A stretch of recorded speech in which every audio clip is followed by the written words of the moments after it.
So let's talk to somebody who, if there is somebody who knows, it's our next guest.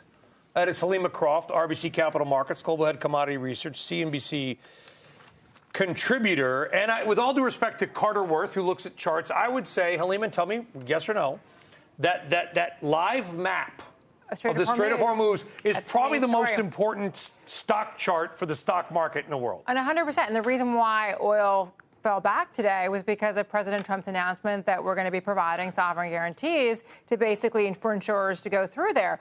We certainly need to know if this is a concept of a plan, or do we have actually any movement towards being able to convince international shipping companies and insurers to go through the Strait of Hormuz. And so I think people are basically trading on a headline. We really need to see facts.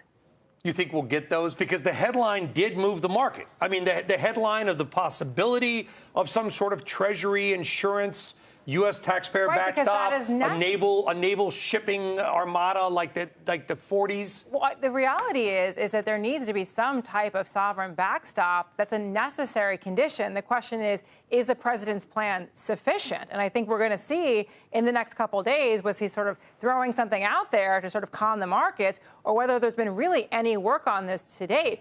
I mean, we've heard that this was not something that the administration was thinking about in terms of the insurance problems when this war started.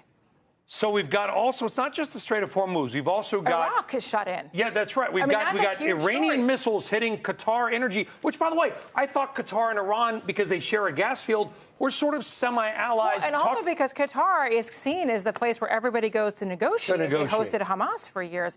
So the interesting question is, we're not talking about LNG. I mean, that is totally shut in at this point. Yeah, well, and by the way, you want to talk about U.S. stock impacts, look at VG, Venture Global, look at Cheniere, the ticker there is LNG very quickly.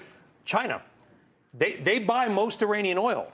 They have a goal here. Do you think they apply enough pressure to Iran and say, listen, we know you're ticked off, knock it off, we need your oil? Brian, China has been stockpiling commodities for the past year aggressively. That's something I think it's been part of the reason why we haven't fallen through the floor in oil prices. Was China exercising risk management going into this crisis? Did they anticipate some type of supply disruption? And is China happy also to see us tied down? Like, if you're the Iranians as well, and you are facing an existential crisis, we killed the supreme leader, the IRGC wants to stay in charge. Do they care that China's a little annoyed with them? Or are they trying to bring this to an end game as quick as possible? I don't want to dox you, but I think it's out there. You're ex-CIA, which is totally badass, by the way. But I'll say this. In terms of China, President's supposed to be in China in April. We asked this last night.